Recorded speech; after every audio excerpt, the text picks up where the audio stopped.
Congratulations on your new purchase. We at Heidi'S RV want to make sure you get the most out of your new trailer. So this afternoon, we're going to take a few moments and show you some helpful hints on how to get the most out of your new travel trailer. The first thing we're going to show you is the tongue jack. On this particular model, there's an electronic one. So on the front, you'll see two switches. The on-off switch is for the light, which can allow you to easily hook up in the nighttime. And the second one is your up and down raise switch. So just very simply push down to lower your trailer and up to get it off. This jack you'll use to raise and lower the hitch to get it on and off your tow vehicle, but you're also going to use it to level it once you're on site. If the tongue jack ever stops working, the first thing to check is the fuse right here. Check the 30 amp fuse and make sure the filament is still intact. If that's intact and the jack is still not working, you probably have a dead battery, but on the top of it, you have access to a manual handle that you can insert and still get your trailer up and down. Now, if your trailer is equipped with a manual jack like this one, you just crank it clockwise to go up and counterclockwise to move it down.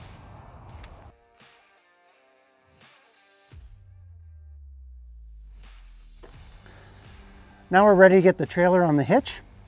So we're gonna press the down button on your jack.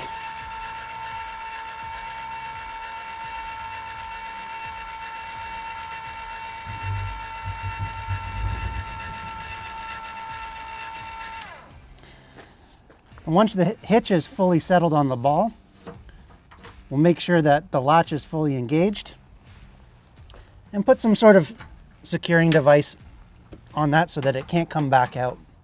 And then we'll finish taking the jack up. So now that the hitch is secure, we want to make sure that the foot for the jack is as high as it can possibly go so it won't interfere with our driving. And we're going to take our chains off. We want to make sure that they're crossed underneath, because if the trailer was ever to become disconnected, that's going to cradle the tongue and prevent it from hitting the pavement. Once your chains are secure, take your emergency brake cable and hook it on to a D-link or something similar so that it's secured to your vehicle. And then we'll take our 7-way plug, that's that, and hook that up to your vehicle as well. Now this is very important because it has the lighting controls, it charges your battery, and it controls the brakes.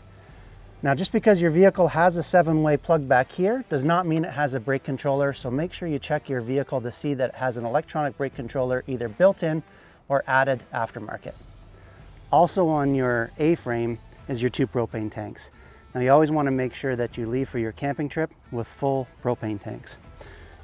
The pressure regulator here determines which tank you're going to use as your primary tank.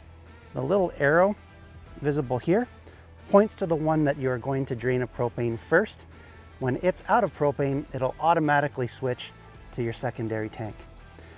When the indicator is red, it means that there's no pressure in the line. When we turn the propane tank on, we see it turn from red to green, indicating that there is propane in this tank. Now, once this tank is empty, it will automatically switch to the other tank. If that one is to go empty, this will turn red again, indicating that you are completely out of propane and it's time to get some more. In the front of your trailer in the A-frame is where your battery is stored. It's in this plastic cover right here. There is room to add another one if you so choose. There's also a battery disconnect here, and if you're parking your trailer for an extended period of time and don't want the interior systems to drain the battery, it's a good idea to turn it off.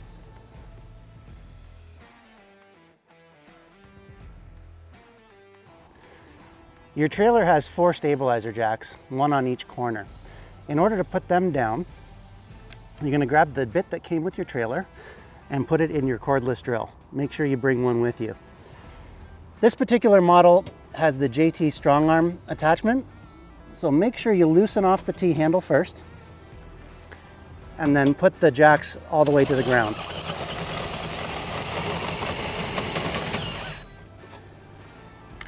You're able to make minor adjustments to your left and right level with these, but you can't overcome major differences. If you're going to do that, put some wood underneath the wheels when you're parking your trailer to get it even closer to level.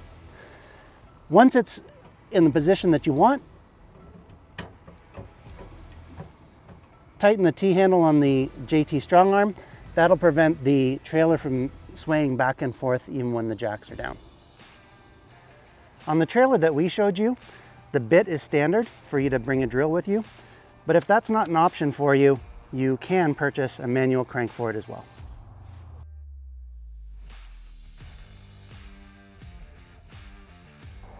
Next, we're going to talk about hooking up the necessary cables. In this compartment, this trailer is equipped with a wired 30 amp 110 volt plug. So we'll take out enough cable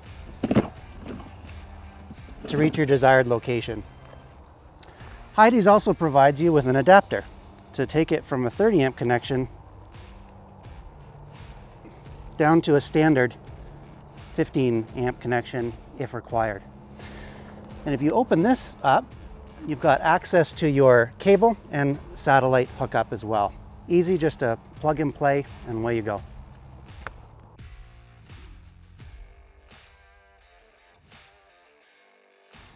Your sewer hose is normally stored in the bumper right here. You pull this cap off and your hose will come right out. Now I'm going to show you how to hook this up to your trailer. Now comes everyone's favorite part, dumping your holding tanks. The connection for that is right here. The black water tank has a black handled valve. That empties the holding tank that your toilet feeds. The gray water holding tank is the gray handled valve. That takes its water from the shower, sink, and so forth. To empty it, you want to unscrew the cap, and then the hose that's provided with your kit goes right on instead of the cap. Once you get the other end into the tank, you're going to start with opening up your black water tank. And then, after that one's completely empty, then you open your gray water tank. That will help flush some of the solids out from the black water tank and make your experience a lot more pleasant. Make sure you're wearing gloves. And it's good to note that some trailers have a secondary black water valve, like this one right here. And they may have a secondary gray holding tank, like this one as well. If your trailer is equipped with a black tank flush valve, you want to use that while your sewage hose is still hooked up. You just connect your regular garden hose to that and spray the fresh water into the tank, and that'll clean out any residue that's in your black water tank. And again, make sure that your valve is open for your black water tank when you do that.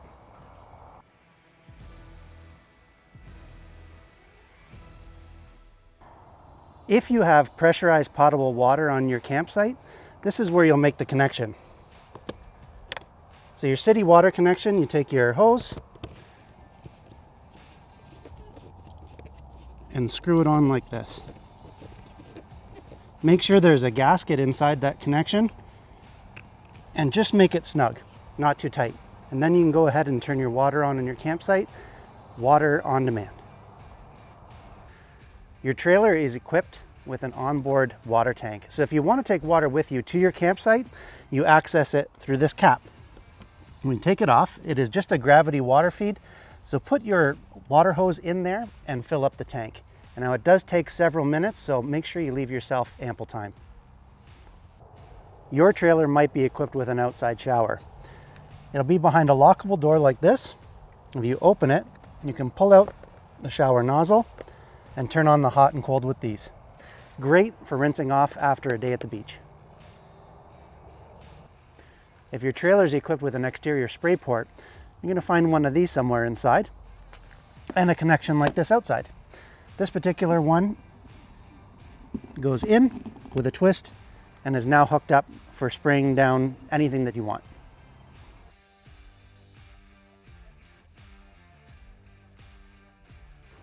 Now it's time to get into your new trailer. Let's start with the stairs. On this particular set of stairs, there's some quick release pins here if you need to take the stairs completely off your trailer, and which is a nice feature if you're going to park up against a permanent deck. To use the stairs, first pull this latch and pull them towards you. Make sure to keep a firm hand on it so that they don't come crashing down. And if you need to adjust the foot, this model has a quick release mechanism that allows you to make adjustments very easily.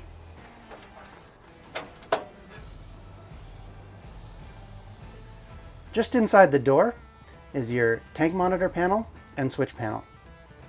The tank monitor shows you the level of each tank. When you press the freshwater button, it shows you how much water is in the freshwater tank. It has one for the black water tank, the gray water tank, and the auxiliary tank if equipped. It also has a handy one for the battery to show you the level of charge on your battery. There's a switch for your water pump, so if you're using the onboard water tank, this will activate the 12-volt pump so that you have pressurized water. The water heater switch turns the gas on, the exterior lights and interior lights. Right up here you see a light called DSI fault. If you turn your water tank on and this light stays lit, it means that it's not getting gas and it's time to look at your propane tank. You also have a slide out switch if equipped, as well as a power awning switch if your trailer is equipped with that. Your trailer is equipped with a ground fault interrupt system. So if you have an outlet that's marked GFCI and the outlet is not working, it's a good idea to go check the reset switch in the bathroom. And just try hitting the reset button right here. This is your main breaker and fuse panel.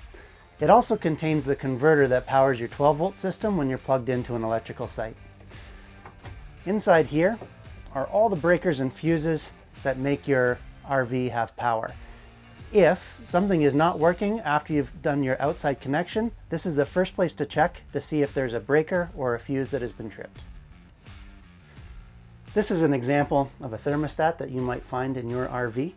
If you have ducted AC, this will control both the heat and the air conditioning functions. If you have non-ducted AC, you're going to find the controls for the air conditioning on the unit and the roof itself. Thank you so much for watching this video. We hope you got some great tips and tricks on how to use your RV on your next camping adventure. Be sure to use your coupon to book your 2 nights free at Heidi'S Campground. We'll see you soon.